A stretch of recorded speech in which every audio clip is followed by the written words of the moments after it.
That new car smell. It smells nice. Sheesh. They don't feel real yet, boys.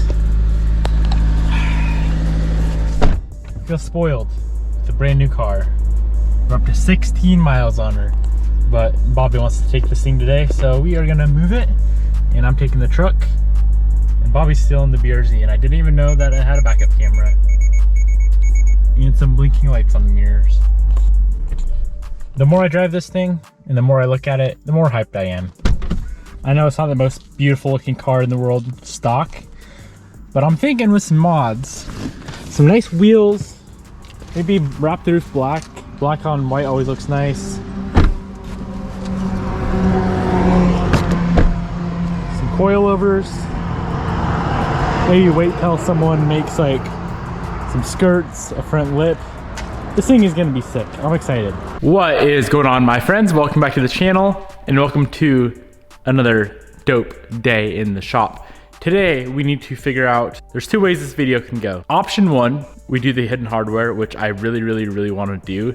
And there's gonna be a key component whether we do it or not.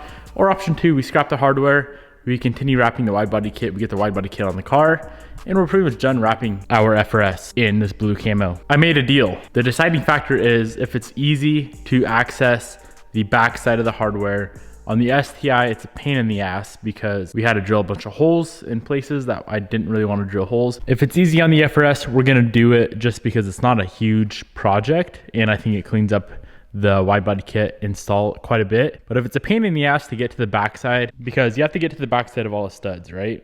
There's little holes right here. That's where the wide body kit bolts on. You have to get to the backside to get the nut on. So if it's easy to do, we will go ahead and do the hidden hardware. But if it's a pain, and if we have to drill holes up in the wheel well like we did on that damn thing, then I'm just gonna scrap it and not do it. But I really wanna do it. All right, check this out. This hole right here, bam. This one right here, bam. This, and this, bam. It's like it's meant to be. And of course, the front fenders are easy. You just reach up an inch, get the nut on, and you're done. Bumpers are easy. Quarter panel is the main thing. And as you guys can see, it's, like I said, it's pretty much meant to be. We don't have to do any extra work to get the kit on and off, besides pull out the taillight and remove one clip from a interior panel. So we're gonna go ahead and do the hidden hardware, which I'm actually really excited for.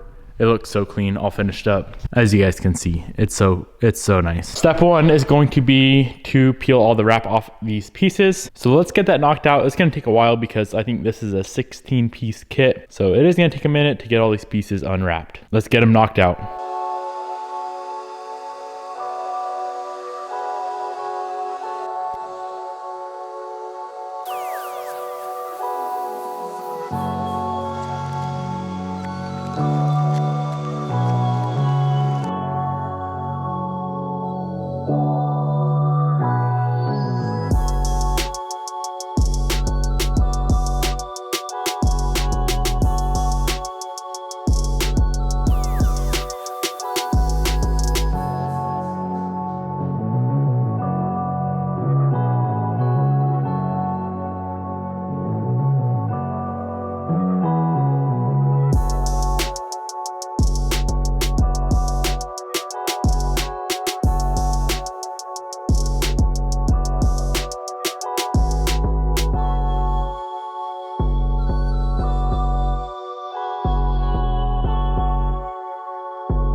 We are all finished up unwrapping the kit. Now we need to go through and get the hardware epoxied in. All of the areas that we are using the panel bond on, they have to be sanded down. So this whole little divot right here, I'm gonna sand that down with some 40 grit. And I'm just gonna be using the hardware off of the kit that we had on there previously.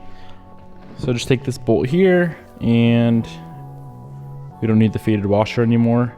A few of these we're gonna have to grind on the head, which is okay. Shouldn't take all that long. I don't feel like trying to go buy new hardware right now. Good thing about this kit, if it's perfect, we don't need to do billions of hours of work like we had to do on Sus TI over there. This project hopefully will be finished up by the end of the day, which is exciting, and then we can move on to vinyl wrap. But first off, I'm gonna go ahead and grind heads off of the bolts.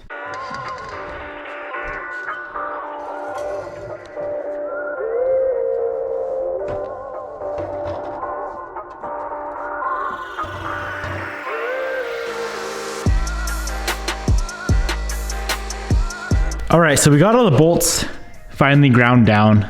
There's probably other ways to do this that may be a little bit faster, but it's okay. This is the way I know and what I like to do. They have to be ground down enough to clear this panel when we go ahead and put filler over it. So what I'm doing from here is going through with this 40 grit little piece of sandpaper, scuffing up the edges, trying to get it down to some actual fiberglass, trying to get some gel coat off so that panel bond has something to actually really stick and grab onto. So I'm gonna run through, there's 40 total bolts. So that means there's 40 total holes we have to sand down. And then from there, we should be able to just clean everything up and move on to getting the panel bond applied.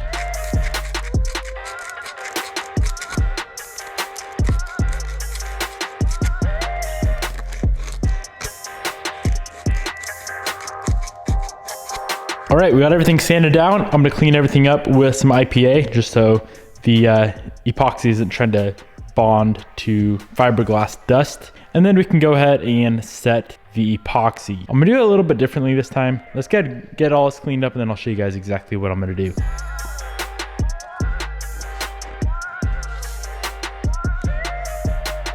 All right, we're ready to go ahead and put the bolts and epoxy in.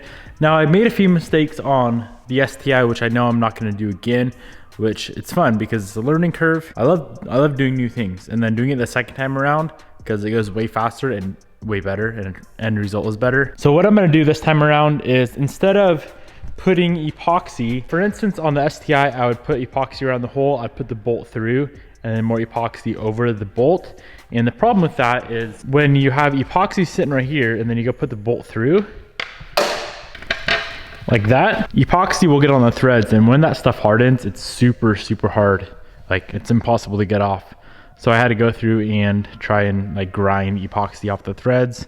Ended up messing up some threads, and it just wasn't fun overall. So this time around, I'm going to take epoxy. I'm just gonna put a tiny bit on that backside right there, and then I'll put the bolt through. Okay, bolt goes all the way through.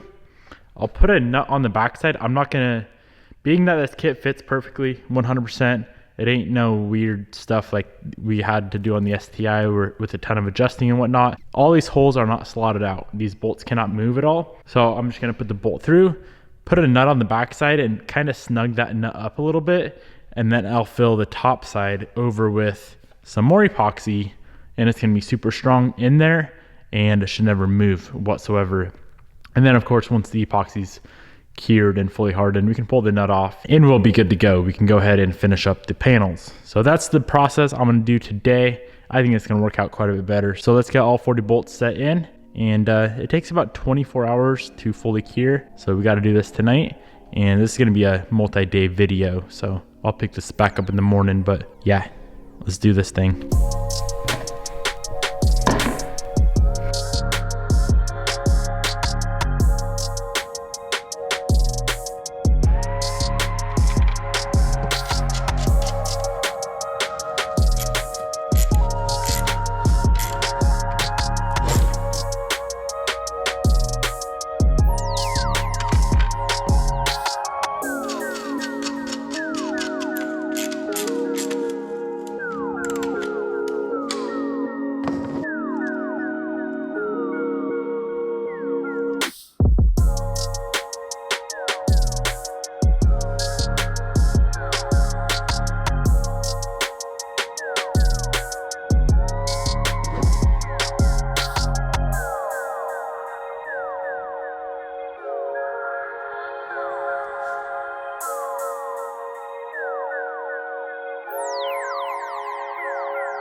All 40 bolts are installed, epoxy's on, we're good to go.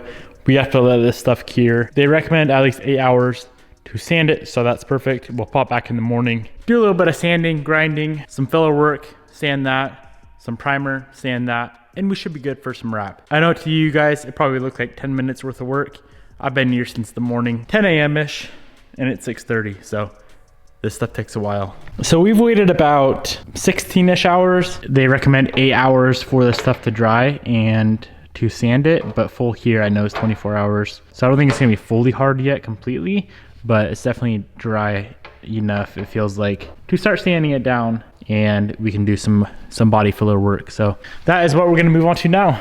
Goal is to get these things in primer by the end of the day, and I think it's going to be very, very easily achievable. So I'm going to do the majority of the knocking down. I think this is 36 or 40 grit on the DA, and I'll knock it down most of the way, and then I'll probably bump it up to like 120 or 180 and finish it off with that 180.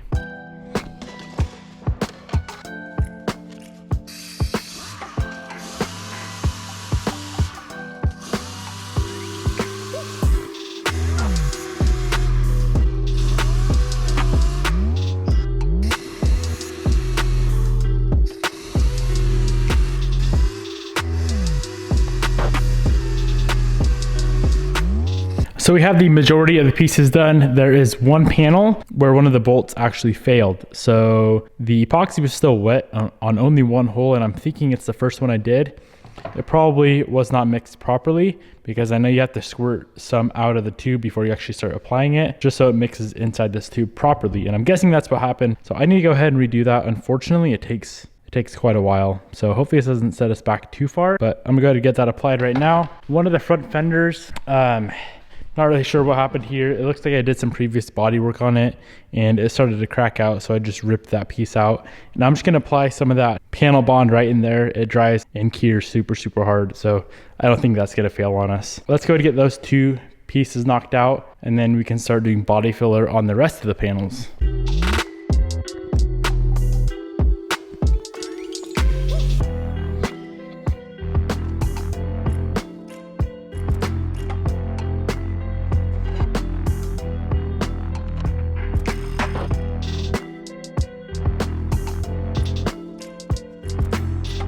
So we got that front fender all fixed up. That should be much stronger than whatever I had on there last time. And then the one front bumper extension piece that failed, we got that fixed as well. We're gonna move on to body filler. And by the way, I didn't end up using anything finer than a 40 grit on this stuff. So what we're gonna do from here is use a combination of this Evercoat body filler here. That's gonna be for stuff like this, where it needs quite a bit of filler work.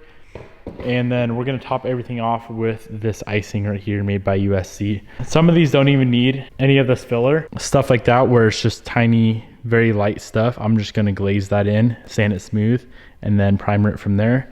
So there's only a few of the bolt holes that are gonna need some filler, but we're gonna glaze everything regardless, just to make sure we don't have any pinholes or any of that going on. So let's slop down some filler and some glaze, get it all sanded smooth, get that cured up, and then we can go ahead and get everything sanded out.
All right, my friends, all of these pieces are completely flat sanded with 180.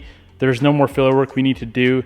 That took a very, very, very, very, very, very long time, but they're gonna look really nice. From here, we could probably go ahead and just finish them off with 320 and wrap them. And I'm gonna show you guys what that's gonna look like. But to make them 100% perfect, I'm gonna go ahead, finish them off with 320, and then primer them with some high build 2K filler primer, and then go through and wet sand them just to make them 100% perfect. I don't wanna see any sort of scratches or any imperfections underneath our vinyl wrap. But real quick, let me just blow off a piece and let's slop some vinyl down, like right up in here, and I'll show you guys what it's gonna look like. It's gonna look really nice, even just like this.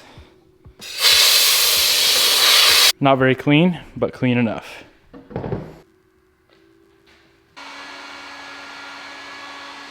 Yeah guys, check this out. As is would be 100% perfect. It would look fine. But just in case there's any sort of imperfections that I missed with the glaze, our filler primer will take care of that. So like I said, 320, we're gonna use the DA. It's gonna go quite a bit faster. Wow, what a mess. 320 on the DA, just so that filler primer doesn't have to fill 180 scratches. That's pretty deep. And then we could shoot some primer, let them dry, and a couple days down the road, or maybe even tomorrow, we can go ahead and get them sanded out. I'm gonna go ahead and do all the DA work outside just so we don't make even more of a mess in the shop. Hand sanding is fine, stuff just falls to the ground. DA work though, throws it up in the air and it goes everywhere.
Well friends, there we have it. All the pieces and parts are in primer. I'm gonna go ahead and let this dry for about 24 hours because primer does shrink. I want it to shrink in all of the scratches. And then I'm gonna go through, wet sand it with 400 grit, make it 100% flat, 100% perfect, and then we'll be done. We can move on to the vinyl wrap. But yeah, that is the gist of hidden hardware. Took about half the time that it took us on SUSTI over there, and it turned out probably better. Definitely better. If you want to use the panel bond that I used, I'll have it linked down below. Hardware you can get at your local hardware store. That's pretty much all you need. Some body filler, the panel bond, the hardware, and a lot of damn time. Super glad that I ended up doing this. I was debating not doing it just because it's a lot of work, but I know I wanted to do it, and I felt like I was just being lazy because it's a lot of work, a lot of hard work. But I'm glad I did. It's gonna look sick all finished up. I hope you guys enjoyed. Peace out, my good friends. I'll see you tomorrow.